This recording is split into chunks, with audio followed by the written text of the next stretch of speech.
Halo Sobat Fisika.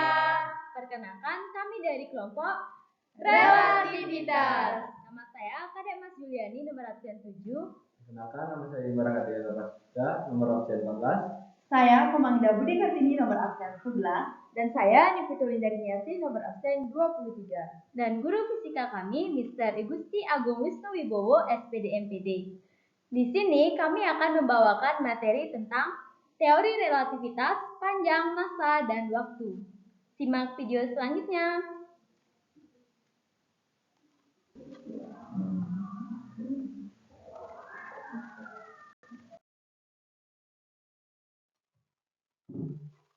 Adapun poin-poin yang kami akan jelaskan yaitu yang pertama, teori relativitas khusus, teori relativitas panjang, relativitas massa, relativitas waktu. Next.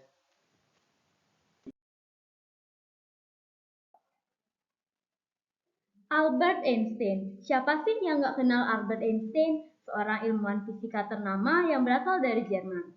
Albert Einstein terkenal dengan salah satu penemuannya, yakni teori relativitas dengan rumus E sama dengan mc². Teori relativitas ini mengatakan bahwa ketika ruang dan waktu membentang di sekitar objek besar, cahaya yang menjelajah ruang waktu itu juga akan merenggang. Einstein merumuskan hipotesis bahwa kecepatan cahaya atau c merambat melalui ruang hampa dengan kecepatan konstan yang bernilai 3 kali 108 meter per sekon dan tidak tergantung pada kecepatan pengamat ataupun sumber cahaya. Teori ini juga menunjukkan bahwa baik energi maupun massa memiliki nilai yang setara dan dapat diubah.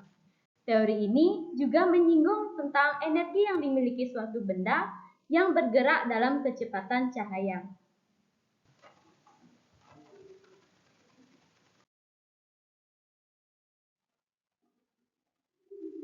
Teori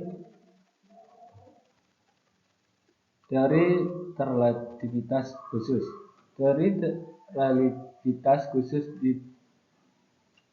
diperkenal oleh Albert pada tanggal 26 September 1905 dalam makalah mengenal elektrodinamika benda bergerak. Teori relatif khusus didasarkan pada dua postulatik Einstein, yaitu sebagai berikut. Hukum fisika dapat dinyatakan dalam bentuk matematik yang sama, meskipun dari kerangka acuan yang bergerak dalam kecepatan tetap terhadap kerangka acuan yang lain. Yang kedua, kelanjutan cahaya dalam ruang hampa adalah konstan untuk semua pengamat, tidak bergantung pada gerak sumber cahaya maupun pengamat.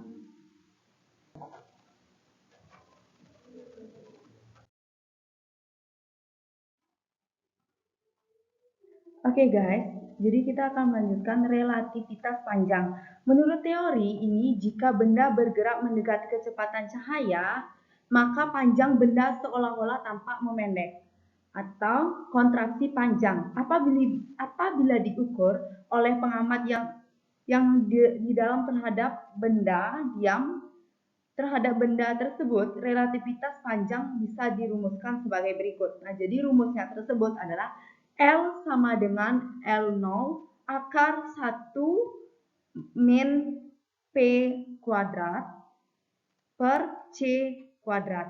Nah, jadi keterangannya tersebut L adalah panjang benda pada kerangka bergerak. Nah, jadi satuannya tersebut adalah meter.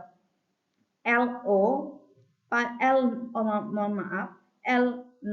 panjang benda pada kerangka diam, satuannya adalah meter.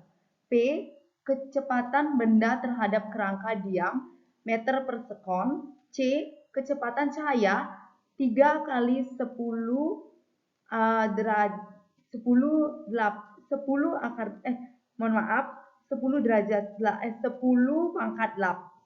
pangkat 8 meter per sekon. Nah, jadi langsung aja kita ke contoh soalnya.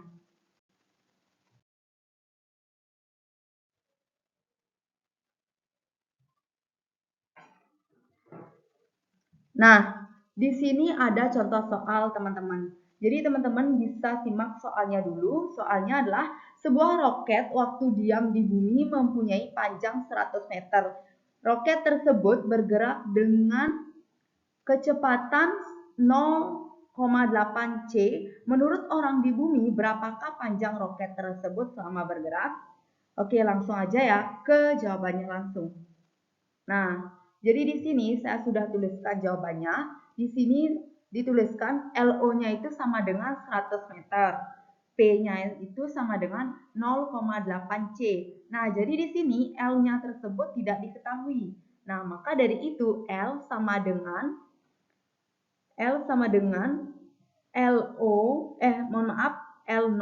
akar 1 min P2 P kuadrat per C kuadrat. Nah, sama dengan 100 akar 1 min 0,8 kuadrat per C kuadrat. Nah, sama dengan 100 akar 1 min 0,4 C kuadrat per C kuadrat. Nah, teman-teman pasti bingung di mana dapat 0,64. Nah, di sini kan 0,8 kuadrat. Nah, jadi kita kalikan 0,8 dikali dengan 0,8. Nah, sama dengan hasilnya itu adalah 0,64. Nah, terus kita lanjutkan ya. Sama dengan 100 akar 0,36. Nah, di mana dapat 0,36? Dari akar 0,64. Nah, akar 0,4 itu kan gininya hasilnya 0,36. Nah, jadi sama dengan 100 dikali 0,6 sama dengan 60 meter. Nah, di mana dapat 0,6? Jadi akar dari 0,36 kan 6. Nah, jadi itu hasilnya adalah 60 meter. Oke, sudah teman-teman. Jadi hasilnya, jadi roket tersebut bergerak selama 60 meter.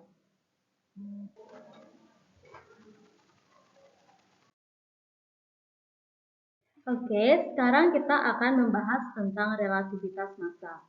Relativitas massa ini di mana massa benda yang bergerak atau M akan lebih besar daripada massa benda saat diam atau M0. Adapun rumus dari relativitas massa ini adalah M sama dengan M0 per akar 1 kurang V kuadrat per C kuadrat. Untuk keterangannya yaitu M itu adalah massa benda pada saat bergerak yang satuannya yaitu kilogram. M0 adalah massa benda saat diam dengan satuan kilogram. V merupakan kecepatan benda terhadap kerangka diam dengan satuan m per sekon. Dan C sama dengan kecepatan cahaya, yang di sini kecepatan cahayanya itu adalah 3 kali 10 pangkat 8 meter per sekon.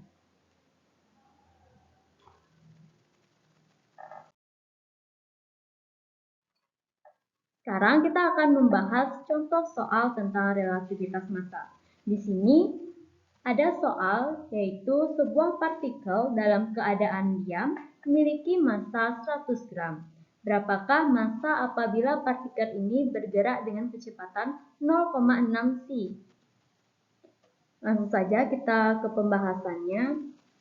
Nah, yang pertama kita cari dulu diketahui. Pertama yang bisa kita ketahui dalam soal ini adalah ada massa diamnya atau M0-nya yaitu 100 gram atau kita ubah ke dalam kilogram menjadi 0,1 kilogram. Selanjutnya kita mengetahui V yaitu kecepatan dengan kecepatan 0,6 C. Yang ditanya adalah M atau massa apabila partikel itu bergerak.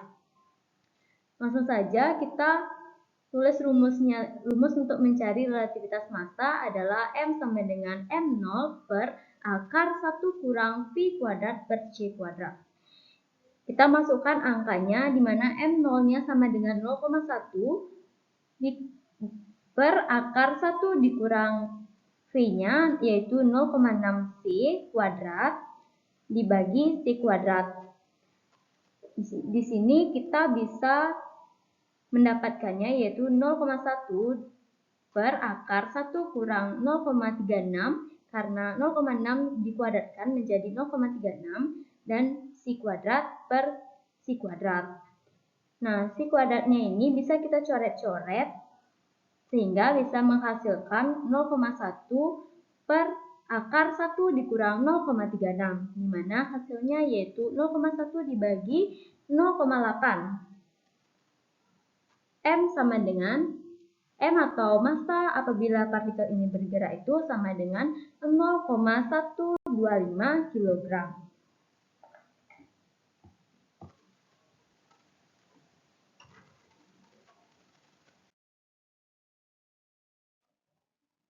Nah, selanjutnya yaitu relativitas waktu. Pasti teman-teman sudah tidak asing lagi apa itu waktu. Nah, ruang dan waktu bukanlah sesuatu yang bisa kita bicarakan seperti atas dan bawah, kiri dan kanan, depan dan belakang, maupun terpisah.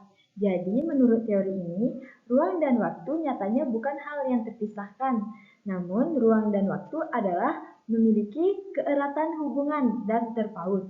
Ketika ruang membengkok atau meregang, maka akan mempengaruhi waktu. Sementara membengkoknya atau meregangnya ruang waktu menjadi penyebab atas terjadinya gravitasi di alam semesta. Itu adalah teori dari Albert Einstein.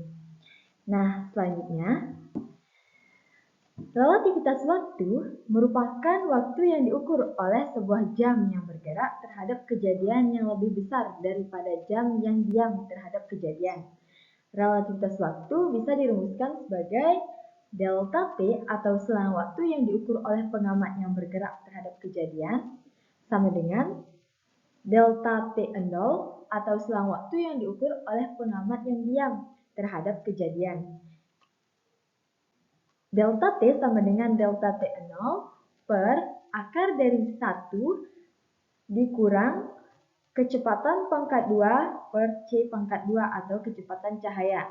Nah, jadi relativitas waktu itu merupakan waktu yang diukur. Jadi ada pengamat yang bergerak terhadap kejadian dan juga ada pengamat yang diam terhadap kejadian. Nah, contohnya ketika kita melihat berdiri di depan rel kereta api, kita akan menjadi si pengamat yang diam terhadap kejadian. Tapi kita akan melihat laju kecepatan kereta api tersebut. Namun, orang-orang yang berada di dalam rel kereta tersebut, pasti dia akan melihat ke depan dan tidak terlalu merasakan betapa cepatnya kereta tersebut. Padahal hal tersebut terjadi di hari yang sama dan di waktu yang serupa. Nah, di sini ada contoh soalnya. Langsung saja ya, biar langsung paham.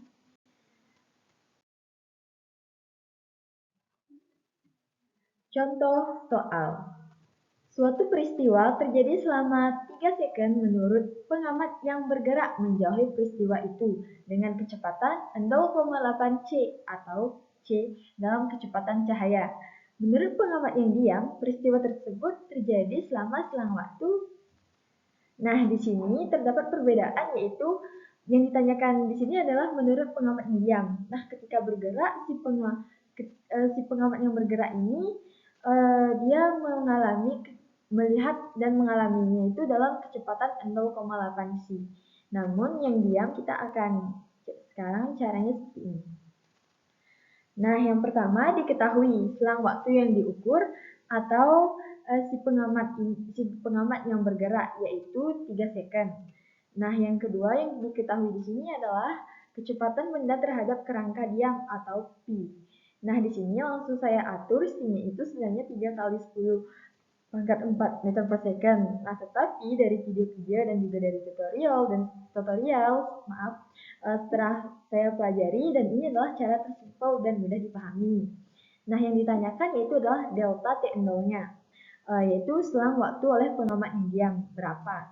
Nah, dijawab delta T sama dengan delta T0 per akar dari 1 min T min kecepatan pangkat 2 per si pangkat 2 atau kecepatan juga, kecepatan cahaya. Nah, di sini langsung saja turunkan delta T-nya itu diganti menjadi angka 3 karena sudah diketahui. Nah, yang ditanyakan di sini adalah delta T0. Kita masukkan saja rumusnya. 1 dikurang P-nya ini dapat tadi 0,8. Jadi di sini langsung saja 0,8 C. Karena ini masih kecepatan cahaya. Nah, per C pangkat 2 karena di sini ada C. Jadi kita coret saja C-nya. Nah, langsung kita turunkan 3-nya ini tetap sama dengan delta T0 per 1 dikurang 0,64. Gimana sih dapat 0,64? 0,64 ini dapat dari 0,8 pangkat 2. Dapat 0,64. Nah, selanjutnya 3 sama dengan delta T0 per akar dari, hasil dari 1 dikurang 0,64 itu adalah 0,36. Nah, di sini lalu kita balikkan. Delta T0-nya kita bawa ke sebelah kanan. Jadi, akar 0,36 ini hasilnya 0,6. Jadi, 3 dikali 0,6 sama dengan delta T0. Jadi, delta T0 sama dengan 1,8 second. Meter per second. Jadi, menurut pengamat yang diam, peristiwa tersebut terjadi selama selang waktu 1,8 meter per second. Nah, itu adalah jawaban yang benar, teman-teman. Semoga bisa dipahami ya. Nah, selanjutnya kita beralih ke contoh atau penerapan relativitas dalam kehidupan sehari-hari. Nah, yang pertama yaitu penggunaan GPS. Segala hal yang bersangkutan dengan pemetaan lokasi atau GPS, baik itu HP, laptop, maupun perangkat lainnya hingga satelit, semuanya melibatkan konsep relativitas dari Einstein. Jadi, kalau nggak ada teori relativitas, kita semua nggak akan pernah bisa menggunakan map secara online. Dan juga, kecepatan teori ini, penggunaan GPS ini mengatur terkait dengan adanya titik-titik yang berada di bumi. Jadi secara sederhana relativitas menyatakan bahwa waktu luar angkasa itu berbeda dengan waktu bumi. Nah, jadi ketika kita menggunakan GPS pasti bakalan ada titik-titik tertentunya. Nah, ketika kita salah saja kita mengamati GPS tersebut, pastinya kita bakalan bisa nyasar.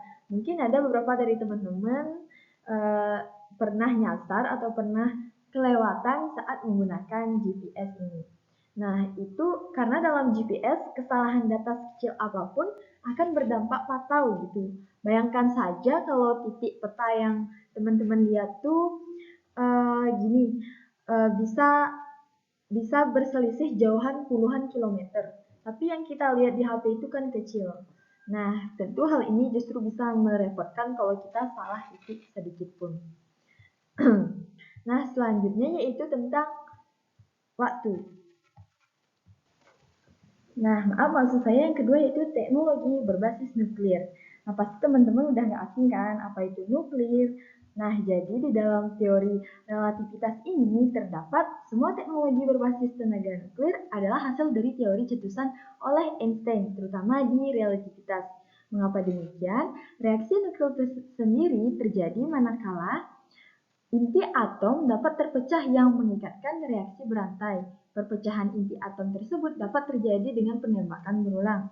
Nah, Einstein dalam relativitas pernah merumuskan bahwa reaksi berantai yang dituangkan dalam rumus E sama dengan mc2 dapat memicu kekuatan yang sangat besar. Terbukti rumus tersebut menjadi cikal bakal dalam pembuatan bom atom maupun teknologi berbasis nuklir. Nuklir untuk kepentingan yang berguna bagi kehidupan manusia adalah pembangkit listrik tenaga nuklir. Jadi ketika digunakan secara bijak, maka teknologi berbasis nuklir ini pasti akan berdampak baik. Nah, sebaliknya, jika hal tersebut digunakan untuk hal kejahatan maupun kecurangan, hal tersebut akan berdampak buruk bagi seluruh umat di bumi ini. Jadi hal tersebut sudah menunjukkan bahwasanya penerapan dalam kehidupan sehari-hari dari teori relativitas dari Einstein. Nah, selanjutnya yaitu waktu yang bersifat relatif. Nah, meskipun kita mengetahui waktu itu sama ataupun tetap yaitu 24 jam, tetapi hal tersebut bisa dibedakan. Namun menurut teori Einstein, hal tersebut bisa berbeda teman-teman menurut dengan kecepatan cahaya. Nah, terbukti bahwasanya teori ini diterapkan pada dua anak kembar, yang satunya itu ke angkasa dan yang satu diam di bumi. Namun ketika yang di angkasa itu balik ke bumi, dia jadi lebih mudah dibandingkan dengan kembarannya. Dan itu adalah salah satu pembuktian dari teori Einstein. Nah, bukti yang sederhana nih, yang sering teman-teman alami. Tanpa teman-teman sadari, jika teman-teman sedang melakukan hal atau kesenangan apapun yang teman-teman sukai, entah hobi atau waktu untuk bersenang-senang ya, me time, teman-teman pasti akan merasa bahwa waktu tersebut bergerak sangat cepat. Meskipun waktunya itu sama, tapi teman-teman, tiba-tiba udah jam segini. Nah, sebaliknya jika teman-teman melakukan hal yang teman-teman kurang sukai, teman-teman merasa bosan, pasti teman-teman akan merasa waktu tersebut bergerak dengan lambat. Padahal orang-orang di sekitar teman-teman tuh dia pasti ngalamin hal yang sama gitu. Padahal waktu yang dikasih itu sama. Nah, itu adalah teori paling sederhana tentang relativitas. Teori ini membuktikan bahwa waktu dan ruang adalah hal yang benar-benar ada dan tidak dapat dipisahkan. Intinya waktu menjadi relatif terhadap orang yang mengalaminya, bukan terhadap orang yang mengamati. Jadi ketika teman-teman melakukan, teman-teman akan merasa hal tersebut atau waktu tersebut bisa berlalu lebih cepat. Namun ketika teman-teman hanya diam dan mengamati atau berimajinasi apa yang akan terjadi, waktu tersebut akan berjalan lebih lambat. Jadi waktu itu bersifat relatif. Hanya sekian di penerapannya. Semoga teman-teman dapat mengerti dan memahami apa yang telah saya paparkan terkait dengan relativitas waktu dan juga penerapan teori relativitas dari Einstein dalam kehidupan sehari-hari.